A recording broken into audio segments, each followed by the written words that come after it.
My next guest is one of the pioneers of poker in Houston. He is the proud owner of Texas Card House, as well as one of the original owners of Post Oak.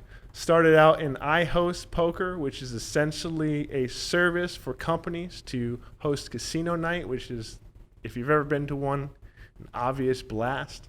Anyway, so my guest today is Bill Heuer, and I'm super excited to talk poker today, man. Thanks for having me out here, Roger. This is what I love to do. I could talk poker all day, all night long. So absolutely, thanks for having me. Yeah, of course, man. This is something that's super easy for me to talk about. And when you were showing me before, one of the most exciting things at Texas Card House was TCL Live. So off screen, I heard a little bit about how you guys are going to essentially have live games with percentages, kind of like out west in the casinos out there. Yeah, it's called TCH Live, and you can go to texascardhouse.com and find the link there. Subscribe to it so you can get notifications on when we're doing it. But TCH Live was the concept. One of my partners, Ryan Crow, he put it all together. The guy's a genius, and basically what it is just like you're used to seeing on TV at WPT. You've got people playing poker, you got cameras on them so you can see their expressions, see the look in their eye, but you can also see the percentages of, once the flop's down, once the turn's down, once the river, so you can actually see, how people are playing. And you don't have to be a professional to be on this table. You can actually book a seat at this table. Currently, we have our location in Austin, but we are planning on putting one in the other locations here in Houston in spring, to be exact. And then also a new location that's opening up in Dallas in the next couple of weeks. Wow. Awesome. So no matter where you are in Texas, anyone can come and play on one of these tables and kind of evaluate their play, if you will. Yeah. And it's just something that nobody's doing. Well, everyone likes to be on camera, right? They do. At least the two of us. For sure. They do. That's kind of like Live at the Bike, I know, is big for that out west, right? It's kind of the same concept. Yeah, it's kind of the same concept. I personally haven't played on it because I don't have the time to drive to Austin because I'm so busy with Texas Card House here and also iHost. But I know a lot of Houstons have made that drive, and I watch them every time they play. I'm starting to get good reads on them, but it's fun to watch the locals play. It's fun to watch people playing on there, so you can razz them a little bit next time you see them. Like, how could you make that call, or how did you make that bluff? So it's it's cool. It's something that I can't wait for the location here in Houston to get. It's going to be huge. When is that coming about? We don't have an exact timeline. I would say probably before end of October, maybe November. Quick. Everything kind of hinges on what's going on with COVID. Right, so we want it soon, but we just have to wait and see. I got you. What made you originally do it in Austin? How did that idea come about? I know you said your partner was the brains behind it, but well, my partner Ryan Crow got involved with a gentleman named Sam Von Kennel, and Sam was really the first guy in Texas to put together this poker social club model that actually works. He started the original Texas Card House, and then Ryan Crow got involved. And now actually Sam has gone off to another venture. So Ryan kind of is the brains, the CEO of Texas Card House, and is leading the way of expansion. He was the one who got the first deal in Dallas, which is beyond all of us how he did it, but the man's genius. He was able to pull it off. So we're excited about opening that Dallas location in a couple weeks. Yeah, I was going to ask about that because I was living in Dallas as of June last year, and I was always wondering how come it didn't catch on there yet. So I don't know if you can talk about the secret sauce that got it going on over there, but what was the reason why they finally gave the green light? I think that enough time had passed. They saw what was happening in other cities, and I don't know this for sure. I'm speculating on why they gave it the green light. But I think they just thought, it's time for Dallas to join what San Antonio, Austin, and Houston are already doing. And so after conversations with the right channels, they gave us the blessing and got the permit to open up there. So they didn't want to miss out anymore. Yeah, this model, this structure has done wonders for poker, right? It allows people to play in a safe location, a fair location, They don't have to play underground. I mean, nobody wants to talk about it, but there's a huge underground scene everywhere poker's not legal because people are going to play. And usually nobody messes with them. But there have been incidences. And so why not, just take it out of darkness, put it in the light, make it legal, make it where we can produce jobs, we can pay taxes, we can be a part of a group, be part of any other business. Based on the Texas laws, these clubs are operating as they should. They're not breaking any laws, so why not? Why not make it right and do it the right way? Yeah, of course. I always felt like it made zero sense in the past why it was such a situation that had to be a little bit more in the dark, because it was always there was no violence. There was nothing around it that was in any way negative. I personally just felt like there's a lot of lobbyists from east and up north. There are. I've confirmed that. Yeah, you've confirmed that? I've confirmed that, okay. Yeah. There are people being paid to prevent gaming in the state of Texas. I believe that. And probably out from Vegas too as well, huh? I don't know about Vegas, but I can confirm to our east and to our north, absolutely. Yeah. I've heard them. We have lobbyists as well. I've spoke to them about it. And so, yeah, that's absolutely happening. It's a shame. It's a shame that outside influences are affecting what's going on in Texas, but it's happening. It's the way the world works right now. But luckily, social clubs where we can play poker are now out in the open. Mm-hmm. They're legal. They're fair. They're safe. I mean, they're everything that we wanted for poker players here in this state. Yeah, safe is a big term there too. Yeah. Because before it was kind of a crapshoot, because you have to be a little bit more in the shadow, and that always tends to attract the not so savory crowd, right? Exactly. I have a pretty crazy story of how someone got robbed. Don't know if I want to go into that too much today, but we'll stick to the brighter side of poker. But yeah, man, I'm super glad that you guys have Texas Card House going. That's really awesome. Like, there's no one that's 3 cities. I doubt there's anyone that's 2 right now, right? You mean have two clubs in 2 different cities? Yeah. No, nobody has that. Okay. We're the first ones, and we're actually in 3 cities right Yeah, now. Well, we're going to be in 4 cities when Dallas opens. So we've got our Houston location, we've got our Austin location, Rio Grande Valley location, and then Dallas will be the 4th. Why Rio Grande Valley? There was just a need down there. Okay. You don't have to be in a big city. You just have to be where a lot of people like to play poker. That makes sense. I would love to see locations in Beaumont and Waco, and I mean, there's plenty of poker players in those areas, yeah. and I'm sure they would love to have something to do, right? Yeah, if you opened up one in Waco, I'd probably see how that action was down there. Yeah. Lubbock, I mean, there's you name it. Anywhere where there's for one, a major college, a lot of people like to play poker that are young. Anywhere where you got a lot of retirees, a lot of people like to play poker when they're older. I mean, everybody likes to play poker. If it's your game, it's your game. Yeah, 100%. And sadly, if you can't drive to one, you're going to end up online, and that's just kind of like the abyss. I do play online as well. You know, when I'm just like wanting to stay home, and when COVID hit and everybody closed down, you didn't have an option. So I did play online, and I hear you. I mean, it's rough, right? But a famous riverboat gambler was once asked, "Why do you go play on that game when you know you're going to lose? You know you can't win." And he said, "It's the only game in town." Yeah, when you don't have many options, right? Yeah. So speaking of COVID, when that hit for you guys, how did you guys weather it, and what was y'all's plan? Well, I remember vividly the first conversation we had about early March, mid-March is, okay, we'll shut down for 2 weeks and then we'll open back up. Things will be great. And then the mandatory orders to shut down came through, and we're like, this probably won't last more than till Cinco de Mayo, Mother's Day, Memorial Day. Now we're like, okay, maybe New Year's. Yeah. The line keeps getting pushed back like it does for just about every business. But luckily, things loosened up and we were able to open back up with restrictions.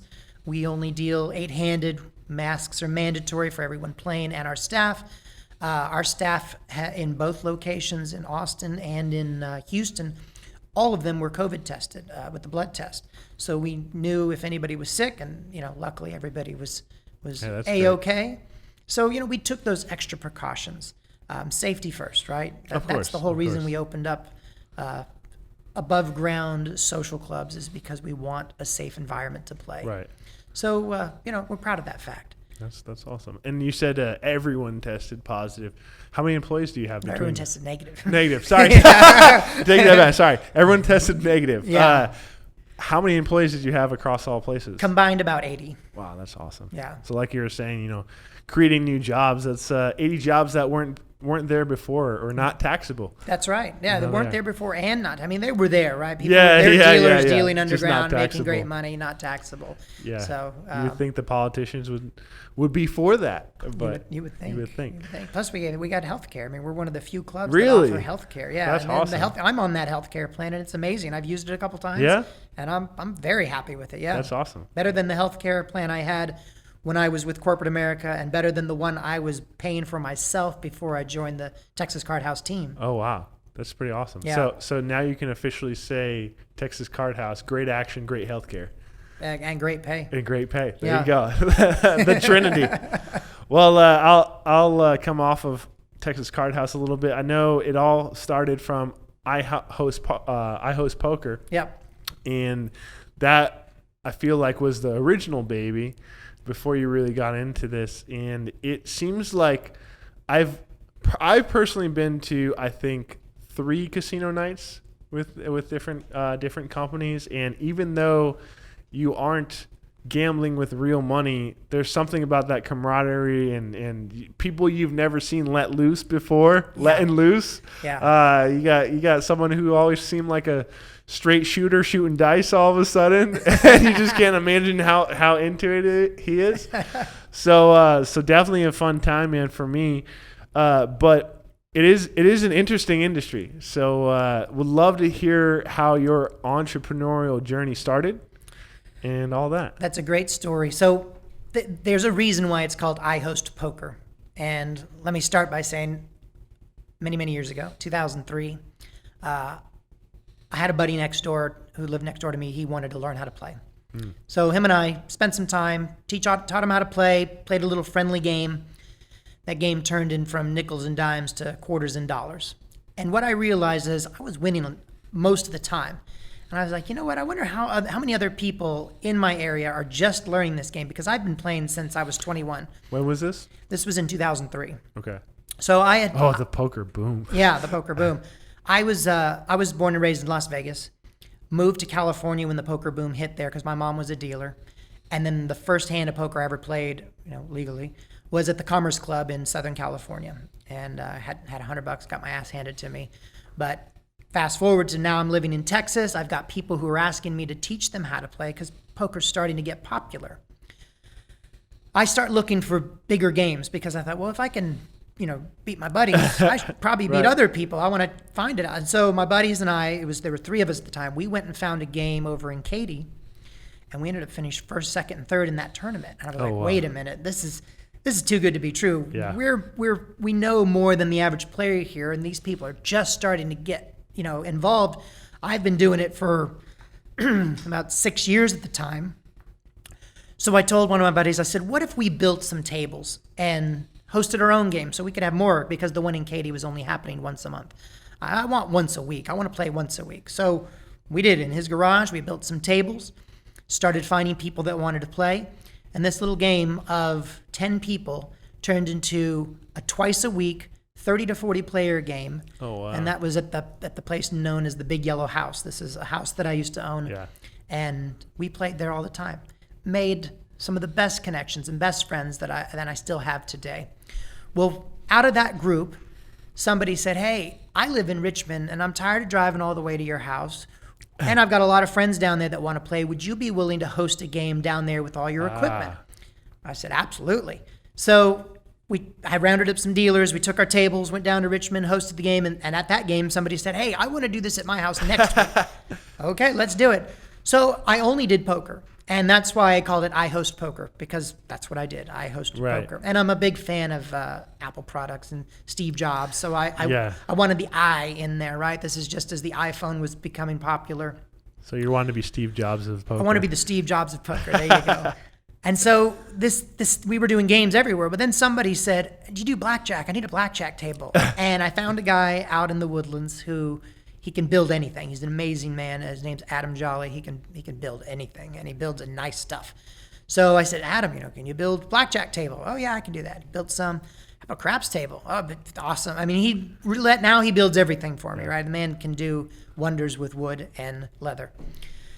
So now I'm hosting casino parties, full-blown casino parties, because people are hearing about what I'm doing. I put a website together, and it just takes off from there. First year, we hosted like 50 to 75 parties. Last year, we hosted over 500 parties. Wow. So that was from about 2005 to 2019. So you're doing every 3 days. Well, that would be average, but in December, our record was 15 in one day. Oh my God. So in December, we did 135 parties just in that month alone, because that's corporate party, right? Corporate Christmas party season. Lots of family get-togethers, and then you also have New Year's Eve. So there's lots of good reasons to party happening in December, and that's our busiest time. So how did you grow it? Because originally it started out word of mouth. What were the next steps to get it even bigger? It's building a website, getting the word out there, doing a good job. When you do a party, like let's say you hire me to host your party and you're inviting 100 friends. Well, we're about to showcase what we do for 100 new eyeballs, right? So if we do a great job, someone from that party is going to say, hey, let's do it at my place next week, or I want to do something smaller, or hey, my kid needs to raise money for football team. Do you guys do fundraisers? We do the biggest fundraiser in the country. I haven't found a single one that has beat us. But the Yes Prep schools are one of our biggest clients. We've done their event for 15 years. Prep. What's Yes Prep? Yes Prep is a, what's the term? Charter school here in Houston. They take a lot of inner city kids, have them sign a little contract, and these kids go on to 4-year colleges. I think their turn rate is in the high 90%. Oh, wow. For these kids going on. So they're a great service. Oprah did a little contest where she was looking for the best idea in America, and she was going to give them $1 million, and the Yes Prep charter schools got it. Nice. So we do their poker tournament, which happens earlier in the year, thank God, knock on wood, that it happens again next year. But we did $1.7 million in about 4 hours. That's insane. It is insane. So, there's a lot of money coming to support this group, and it's thanks to that poker tournament that it happens. So how do you put together a fundraising casino night? What does that look like? So you'd hire us, tell us roughly how many people you were going to have. We recommend a mix of tables to cover about 60% of the head count. So if you're expecting 100 people, we want to seat 60. Excuse me. No worries. Which is gonna look like about 6-7 tables. You're gonna try to get sponsors for those tables. That's gonna be one revenue stream. You're going to do advanced ticket sales and at the door ticket sales. That's your second revenue stream. When people are there, they're gambling. They're obviously losing their chips. They need to buy more chips, so they buy chips from your bankers. That's your third revenue stream. Then at the end of the night, the players will take their chips, redeem them for raffle tickets with the dealers, and then you'll raffle off some cool prizes. This year, since COVID happened, I've had a lot of time to think. And one of the holes in my company was like, we always tell our customers, you have to provide the prizes. Well, no more. We added to our website. We have prizes now. We've got scratchers where you can actually win $10,000 real money if you scratch the 6 gold bars. Those are awesome. They only cost $3 a scratcher. So if you're just looking for something, small to give away, we've got it. If you're looking for something big, you can actually win a Porsche for a weekend. That's the iHostPoker Porsche.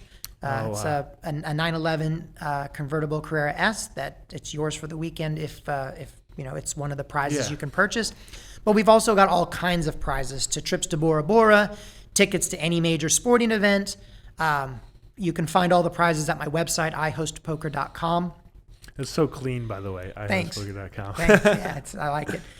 But you go there, you can see all the prizes, plus all the new games we offer. You know, we do more than just casino nowadays because man cannot live off a casino alone. Yeah. We do rock and roll bingo, we do trivia nights, we do giant chess, giant checkers, giant Jenga, all kinds of fun stuff. And we're always coming up with new ideas. I like, you know, we're evolving into more than just casino parties. We're evolving into the everything party, including catering. You know, if you need something, you let me know. I'll find it for you. Yeah, right. You're not going to leave that money on the table. No, we're not going to leave that money on the table. I like how you said a man can't survive on casino alone. I feel like a lot of people would beg to differ. Well, it's true. I mean, you could have a nice living, but I've got a lot of staff. You know, we have over 120 dealers with iHostPoker. Yeah. And I want to keep them busy. I want to keep them working. If they want to work, I want to find them work. Yeah. Wow. Yeah, that's why we're starting to host events in San Antonio, Austin, and Dallas now as well, because I've got dealers that are, you know, willing to drive. We know other people there, so you know we're hosting all over Texas now. There's nowhere in Texas we won't go. Do you think with the current surge of poker rooms that was taken away from your pool of hireable dealers, or did that bolster it so you had more? It's a double-edged sword. You know, Yeah. it was something that kept me up at night at first. And then I realized that there's a big influx of dealers coming into Texas. We are a hot spot right now for poker. And I don't even think we've hit our stride. I think there's bigger and better things coming. And so there is a lot of talent coming in here. We're always looking for the best and brightest, but at iHostPoker, it's not only about your dealing skills, but your personality. You know, we want someone who's going to have fun, you know, be that party atmosphere, right. that experience. We'll crack jokes, show you magic tricks. We want someone who's more than just a dealer, right? Yeah. So we pay our dealers very, very well. If anybody's listening, looking for a job, you know, come send me an email at bill@ihostpoker.com. Also very clean. but we're looking, you know, we have a different type of person. If you just want the quiet dealer who's going to sit there and deal, keep their head down, which is, you know, the echelon of dealing, that's the most professional dealer, you're going to find them now moving to Texas because there are lots of opportunities here. With COVID, there's a lot of casinos that are closing, poker rooms that will never open again. So you've got these people that are very talented looking for work, and hey, here we are. Come to Texas and find that work. Yeah. Speaking of having dealers that are very extroverted and bringing the life of the party, I feel like that I could name a couple dozen of dealers that I've seen in the Texas area that would not fit that bill, so they should probably stay in the card rooms. There's a place for everybody, right? Yeah. You know, and not everybody's cut out to be a dealer, you know, but I think everybody could be taught to be a dealer. But personality is something we look for, and then that's the iHost difference. Besides being a professional group, besides having the nicest equipment, the most professional dealers, well-dressed, uniformed with our names on them and where we're from, you know, embroidered on the vests. Our people are fun. And that's the kind of people you want to have at a party. Well, yeah, you got to make those parties fun for sure. I was going to ask as well, do you keep your staff separate from iHost? Geez, can't speak. iHost to Texas Card House, or can they intermingle, or have you allowed someone to take an extra shift? No, they definitely can intermingle. Okay. If you want to work, you can work. I mean, you are scheduled at Texas Card House, and then with iHostPoker, we have an online calendar which shows you what's available so you can choose to take that. Awesome. So an employee of Texas Card House, if they're off that night or, you know, it's slow and they want to get cut and go, you know, work an iHost event, they can totally do that. Yeah. So so not only do they have benefits, great pay, the action's great, and then they have also other job opportunities. They got side work. Yeah, side work. Yeah, there's nobody goes hungry at Texas Card House and iHostPoker. I mean, we'll keep you busy as long as people are booking parties, of course. Right now, it's extremely slow, but you know, we're doing our best. We're offering deals, having specials.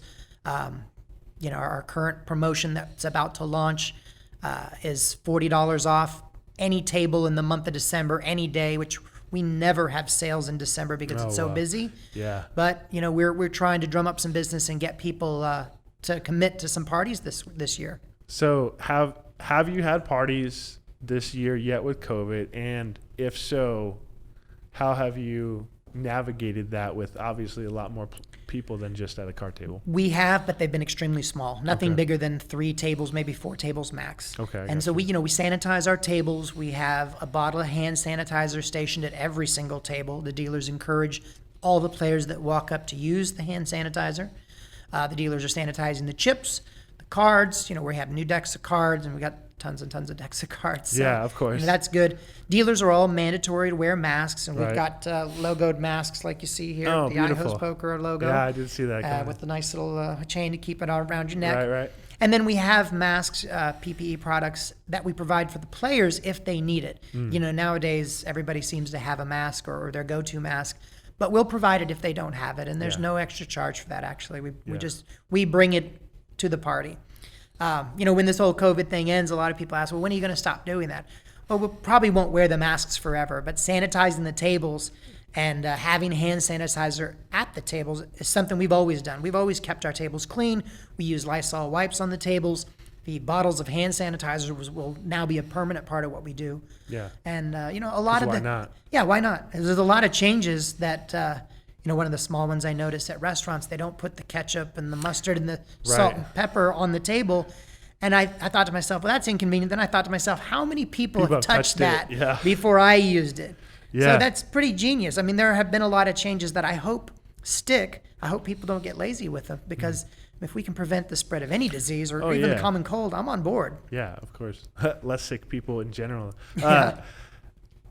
Obviously, when you're hosting those parties, it's a lot less individuals than a casino, a real casino, fully staffed casino. What are your thoughts on them opening up in Vegas? Do you think it's too soon, too much? I think everybody's following good guidelines. I think some places could be less strict. And at the same token, I think some places could be more strict. I have friends that are actually in Vegas right now, and they're sending me pictures because I love to see what's going on. And, Right. they've got the plexiglass and the masks and hand sanitizer everywhere. And, they're doing what they should, but you just cannot shut down No. forever, right? No, You you can't can't. even shut down for a length of time and say, oh, it's going to be okay. Eventually there comes a time where it's not okay, and Yeah. you don't have a viable business anymore. There are casinos that are not going to reopen, and hopefully other people come in and buy them up and they reopen, but I mean, it's going to be a while. There's a long road of recovery, and it's a shame. It's a shame that we're going through it, but we are. And so, it is what it is. I was kind of fortunate to see the future on this because I was in Singapore in January, boy. February of this year, and Singapore led the world in the number of cases, and I saw the action they were taking, and I thought, oh, this is silly. Why are they doing all this? I'm getting my temperature scanned everywhere. I'm having to go through body check things. I'm having to wear a mask everywhere I go. This is silly. And then I come back to the U.S. mid-February, and I start seeing, the first case was in Washington State, and so I'm like, oh my gosh, it's about to be here it comes. what I was just experiencing in Yeah, Singapore. yeah. We're going to have masks. We're going to have temperature checks. It's going to be the same thing. And sure enough, it wasn't more than 2 months. We were there. It was crazy. Yeah. Yeah. So once this all blows over, hopefully we get a vaccine soon and things start to let up. Obviously, 2020 was not an ideal year for iHostPoker. What's the future look like? Because I know you got two big projects going on at once. Yeah, I mean, we're in the position where events come in, we can host them. I got a great team. I love my team to death. And so once things start rolling again, everybody will get back into place and do what they're supposed to do. We're ready for it. So I'm not. It's not a matter of if, it's just when. We're going to be hosting parties again.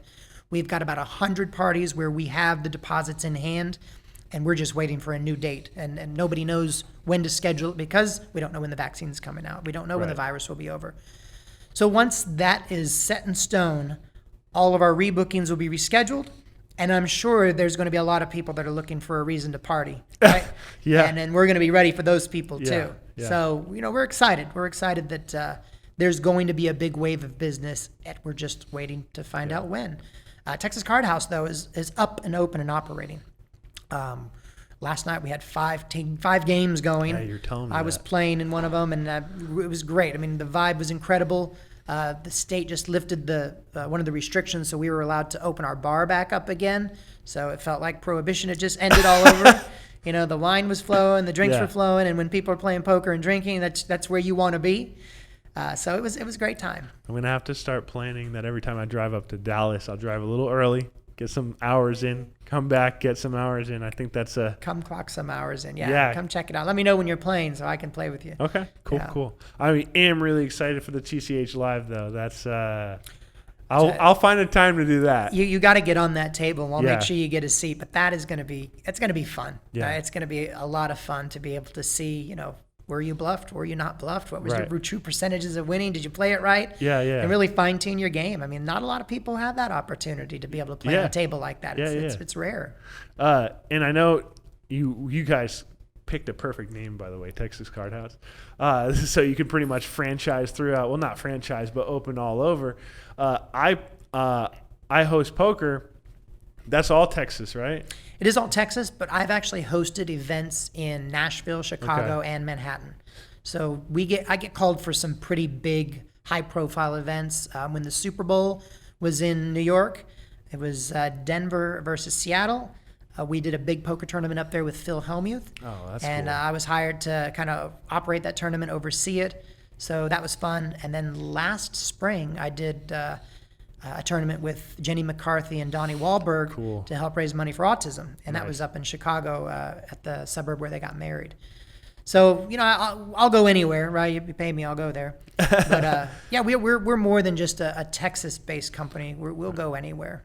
I asked that because I was wondering, since it's such a catchy name, have you ever thought of actually franchising that one and maybe having it as a business that people can jump on in other states? Yeah, I did. A real good friend of mine and I had talked about it.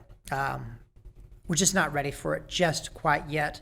I had right now. I had some other things that I wanted to do. Okay. One of it is I really want to get a sailboat and learn how to sail. Oh, very cool. So if you start franchising, it's like opening up a whole new can of worms. It's going to take a lot of my time, and I value my time. I don't want to be a workaholic. I've already been that for the past 15 years, and I'm looking more to relax a little bit. So though it would be fun, and I'm sure it would be a home run, I'm just not there yet. I'm not convinced that I want to put that much time into it. Yeah. Now, if there's any young entrepreneurs or executive types out there that want to talk me into it, I'm all ears. But I think that it should be a pretty well-oiled machine that you can just bring to someone else. And I think the only main factor that someone would need, in my opinion, would be the gumption to try to figure out how to amp up advertising in that area and start making those connections in those accounts. But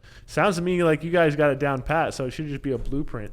Yeah, I mean, I know it would be successful. Yeah. It was a conversation that I had for about 6 months from last year to this year, and then when COVID hit, kind of took the wind out of my sails. No pun intended. So I just was kind of like, I'm just going to lay back. If I'm going to put any money into anything, it's going to be making iHost here in Houston better. And so we added a bunch of stuff, expanded to the other 3 major cities. And, that's where we're at now. So we'll see how it works out. If it takes off, then absolutely, I might revisit the franchise idea again. For sure. I really feel like there's a joke I can make about a full boat in the river with you sailing, but I can't figure it out right now. It's funny. I just took a road trip all the way to New York and back, and I was in Maryland, and in the harbor there was a boat, and the name of the boat was All In. Nice. And it had a couple of dice around it. Nice. So I was like, is this foreshadowing? Is the world trying to tell me something? What are you going to name your sailboat? I'm not sure. I'm not sure. On the next one. On the next one. We'll figure it out. So of course, Texas Card House doing extremely well. But for those that don't know, you had started out with the Post Oak, which was one of the first ones here, right? Yeah, Post Oak Poker Club was the first social club in Harris County.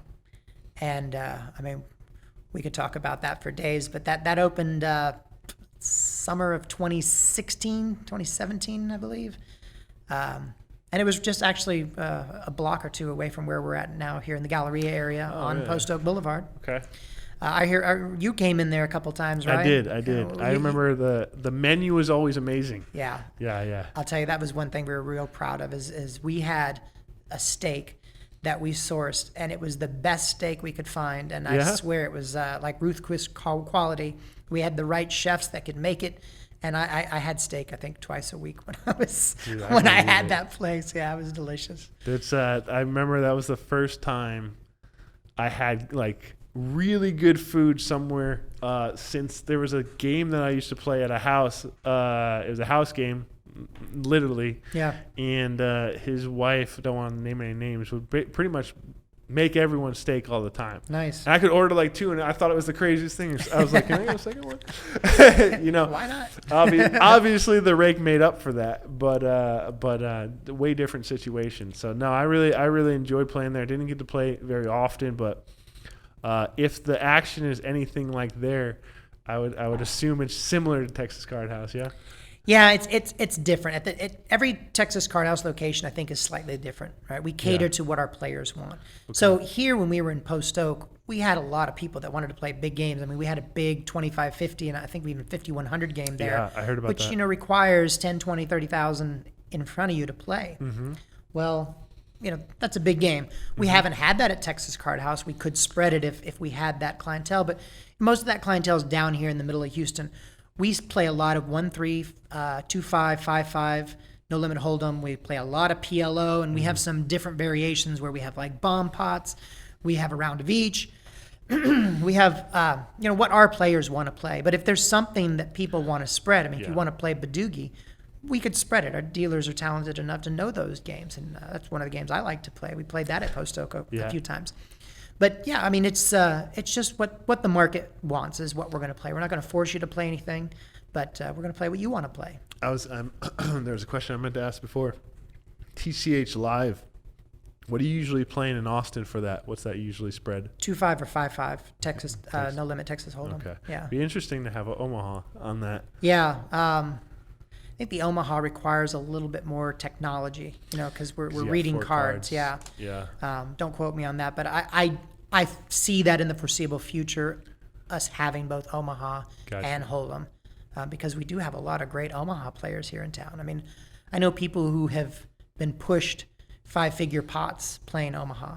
So, everybody wants to watch that. In fact, it's funny. Right? Today I was just watching again for the 100th time a hand with Barry Greenstein and Tom Dwan, where Barry had pocket aces and Dwan had king queen, and he turns 3 queens on him after getting it all in. It was a $900,000 plus pot. Yeah. And I was just watching, going like, man, wouldn't that be nice to win? But then at the same time thinking, what's going through Barry's mind? Does he just want to jump out the window right now? No. Poor guy. Yeah, that's definitely a rough one to lose. Yeah. No, people love seeing action, especially I think that's why the WOSOP did so well and got so many people there, was just the cameras, right? Yeah, everybody wants to be on TV. Yeah, and you start to see yourself in that situation. No, that's how you become a celebrity, right? You don't have to be a professional. I mean, look at who won the 2003 main event, Chris Moneymaker. An accountant, right? An accountant. He used to play with his buddies, in their garage, and, hits it big. We actually had him at our club playing. Had a great tournament with him. That's cool. Yeah, super nice guy. Very personable. If you ever see him out there playing, he loves to talk to people about poker, so don't be afraid to say hello. But, just an average Joe has now won a satellite into a tournament where now he's a millionaire. Yeah. If he can do it, why can't I do it? Right. Right. I've played the World Series. I have not played the main event. I've played some smaller tournaments. I have yet to cash for some reason. I think I'm still learning. It's man. You not only do you have to be playing on point, but you have to catch cards too. I think I've maybe played like 15, 16 at this point. I played the main 3 times. Yeah. Yeah, and that's man. There's nothing like that one. Yeah. It's a very juicy game. It's wild how much juicier it is than the 1,000 and 1,500 ones. Yeah. Because it's the main stage. The main one, yeah. Yeah. Now, did you cash in any of those? I did. 2016. was like 300 or 350. I don't know, somewhere in the 300s. Yeah. So that was it's definitely. I'm obviously not pro, but it was a lot of fun. I got to sit next to Asfandiari. Oh, He yeah. was sadly on my left for one day. That was brutal. Oh man, there was this one hand that I was in the hand. I was pretty sure I knew where he was in the hand, and I was ready to call off on the river, but it came ace on the river, and I just checked back, and he did have a gutter in the flush draw there, and I was just ready to call off on the river, and that would have been massive. But so it's very disappointing in that hand. Wow. But but it happens, right? Yeah. So but that was a lot of fun, man. He and I ended up grabbing some pho. Oh, good. Later, we were joking a lot. So he was a really cool guy to talk to and play with. So that was a lot of fun. I've got some great Esfandiari stories. Yeah? Yeah. So Because he plays here, yeah? he has, his brother used to live here, so Okay. he came to town a few times. But how I know him is he grew up in the Bay Area, and he played at Bay 101, which is where my mom dealt. My mom was dealing to him one day, and this is before he was famous. He was just a poker player. He's sitting there at the table on his cell phone, and he says, "Hey guys, getting ready for my 21st birthday. Y'all coming to my 21st birthday?" And my mom looks at him like, "You're not 21." And he's like, doesn't say anything. My mom she brushes it off, doesn't say anything, so he gets to play. Yeah. Right? And she never said anything. Yeah. Well, he ended up taking her out for Mother's Day a couple times, and they became good friends. Oh, that's awesome. Now, again, I didn't know, poker players. He wasn't anybody who was on my radar as like a famous pro in 2000. I don't know when he was 21, 2001, 2002. But his brother was living here, and I was introduced through him because I was doing iHostPoker, and he's like, "Oh, my brother's Antonio." I'm like, "Oh, my mom knows him." That's cool. Well, so when Antonio came to town, they invited me to dinner. So my girlfriend and I go to dinner with them, and it was at Raw Sushi down here on Westheimer. There was 8 or 10 of us. We eat, and he says, "You know what? We're going to gamble for the bill. Do you want to play?" I'm like, "Absolutely." And he whips out a deck of cards, and he's like, "Okay, there's there were 5 couples, so there were 4 black cards, 1 red card, and whoever draws the red card has to pay." And I said, "Well, there's magic cards," and he's like, "No." He let his girlfriend hold the cards. She mixed them up. Yeah. I was second to draw. I drew the red card. Oh. I was like, "Damn it!" So it was cool. I'm buying dinner for Antonio Esfandiari because Yeah. this was, I was 2008, 2009. Yeah. So now he's an established pro, and I'm just like honored to be in his sunshine right now. No, he's a pretty cool guy. And yeah, he's super cool. Yeah, He's super cool. I got to see him play at Bay 101 when he was in the Shooting Stars tournament. Oh, cool. Him and Gus Hansen palled around a lot together. So, I got to take tons of pictures with everybody who was anybody at the time in 2004, 2005. They had a pretty cool show, the two of them, and I don't know how long it lasted, but they were doing random prop bets on everything that they would see, just randomly on the street. Yeah. Yeah, that was like one of my favorite shows because I know my buddies and I would just try to prop bet on whatever we could. Yeah. That was always fun. But speaking of paying for the bill, one of my favorite trips to Vegas, I did almost everything free because we played credit card roulette every time on everything. and I just like basically just ran hot and didn't get my card pulled a single time while I was there. So that was pretty epic. I'm sure that's where all my luck went. And then, you get to win credit card roulette, but you don't get it on the table. Yeah, right. That's funny. Exactly. I used to do a similar thing. I didn't mention that I used to run poker rooms or set up poker rooms on cruise ships. Oh, cool. And so I did a couple of things with Card Player. I did a couple on my own. And we did the same thing, but with room keys. Like we'd order a round of drinks, everybody put their room key up, and whoever's room key got pulled had to pay for all the drinks. So, right. Yeah, I that's a fun game. Yeah, no, it's it definitely makes every trip extremely interesting. Yeah. Extremely interesting. When's your next Vegas trip planned? I had one for August, and then I canceled it because it was just I haven't played or haven't gone out since 2017. Wow. So, like audible sigh, right? Yeah, like that's a long time. Because my dad and I, we I guess we'll talk about it. we count cards too. I was like, who's gonna be watching? They're like MGM's over here watching. Oh no, they're banned, right? Whatever. Well, it's easy to count cards because there's 52 in a deck. So 1, 2, exactly, 3, 4. exactly. I'm That's always what you short need. by one. But so 51, I just keep getting 51. Yeah. But yeah, so he and I really love to do that. Yeah, up in Mohegan too. Mohegan Foxwoods is a lot of fun, but it's just so weird right now. But man, there's nothing like that rush too. Yeah. Yeah, especially when you're playing like blackjack, and you're spreading like two hands of like 1,000 each. Yeah, Wow. that's That gets your heart going. it's a beautiful feeling. That'll get your heart going. Yeah, so I miss that. I miss that, but I'll have to settle for what I can get for now, which is a little bit of online, of course. Going to your place, Texas Card Room, and that's all I got for now, I guess, because I don't really want to ever go to Vegas when it's the situation it is. It just kind of really takes away from it. Yeah, I don't need to gamble that bad. Yeah. You know? If you start feeling like a degenerate when you're in a casino that's half empty and the casino next door is closed, it feels like Armageddon has happened, and now we're on desperate times. I know. I agree. I had a trip planned in July for a conference, and instead of changing it to a later date, I just booked a different trip, and I'm headed to Belize in January. But I'm with you. Being my hometown, I kind of want to see it looking like that just one time to say, oh man, I saw it when it was at its worst. At the same time, I'm like, you know what? I don't want to see it. I don't want to see it like that. Let's get it back.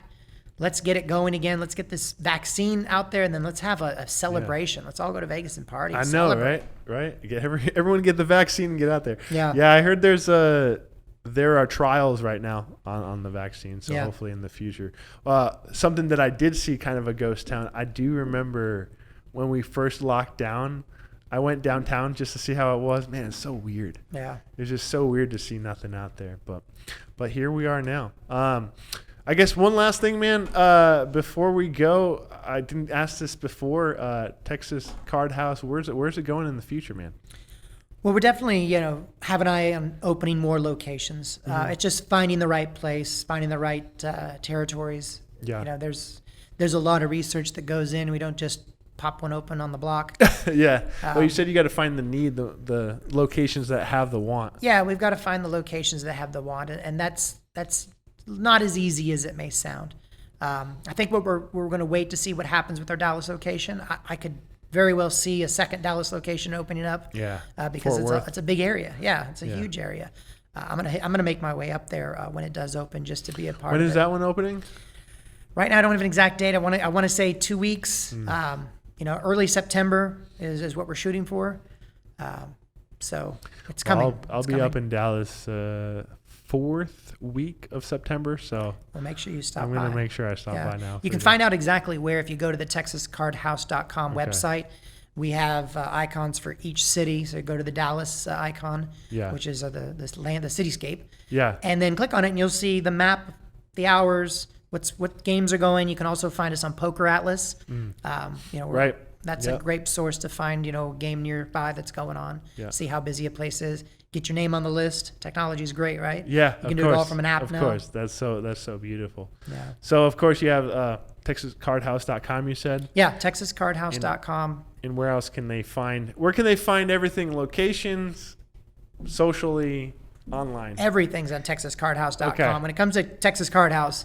Okay. That's where you go. Okay. Just no Facebook situation? No, we've got Facebook. Okay. Each location has their own Facebook because we have different things going on, so we're not under one Facebook. But yeah, you can find us at Texas Card House on Facebook. You can go to our YouTube and subscribe to TCH Live so you can get notifications on when that's happening. We're Instagram, Twitter, we're everywhere, social media, but everything can be found through our website at TexasCardHouse.com. So that's the hub. Yeah. And what about for iHostPoker? Just one more time. Yeah, iHostPoker.com. If you're looking to throw a private party, maybe a bachelor party, you were going to go to Vegas, but now you'd rather have Vegas come to you. Let's do it. If you're doing a fundraiser, who couldn't use a fundraiser right now, right? Mm-hmm. We do all sorts of fundraisers. Let us, bounce some ideas off you and show you how we can do that, how we can raise money, how easy it is. That's wild. 1.7 million. You said, Yeah, right? 1.7 million, one event in one night. And that's not the first time we broke $1 million with that group. I think for the past 8 years, we broke $1 million. But every year, our goal is to beat last year. So last year was, I think, 1.5, and now we're at 1.7. And, who knows what's going to happen next year. We don't have a date set for next year's. Here we come, too. Yeah, I hope we break the 2 million mark. So we have something to brag about, because nobody in the country, casino party level, is making that kind of money. Now, not everybody's going to make $1 million, but making 30 to 50,000, if you've got 100 to 300 people willing to participate in a casino night or a charity poker tournament, we can easily get to those numbers. That's money in the pocket for those charities. So, we do stuff for the United Way, any type of cancers. We do stuff all over the board, even for animals. So we can help you raise money for whatever it is. Yeah. And then, of course, corporate, right? Yep. Corporate parties. A lot of companies are going to need a pep up. Their staff is going to need a reason to want to smile. So let's do a Christmas party. Let's do just a team building party. Let's do a party for our customers, right? Let's have a casino night to invite your customers out so you can entertain them. Everybody's going to be looking for a reason to get out, so why not have a casino party? Right. You know how it goes. You sit around the blackjack table, and all of a sudden you're talking business, making connections, trading business cards, and winning. Exactly. Hopefully winning. Everybody wins at our casinos. That's what every casino says. Oh, yeah. All right. Well, Bill, it was a pleasure, man. If you guys have any questions for Bill, if you are listening through any of the podcast channels, just hop onto the YouTube Texas Tea Podcast. Look for this episode. Shoot it down in the comments. I'm sure he would love to answer any questions. Absolutely. And very excited to have you on, General, to start talking about poker. Look forward to, I think we're going to get some poker pros on the podcast as well. So look forward to that as well. As always, subscribe, share, yell it from the rooftops, smoke signals, fly over in a plane, whatever you guys need to share it. Would love it. And we'll see you on the next one. Thanks a lot. Thank you.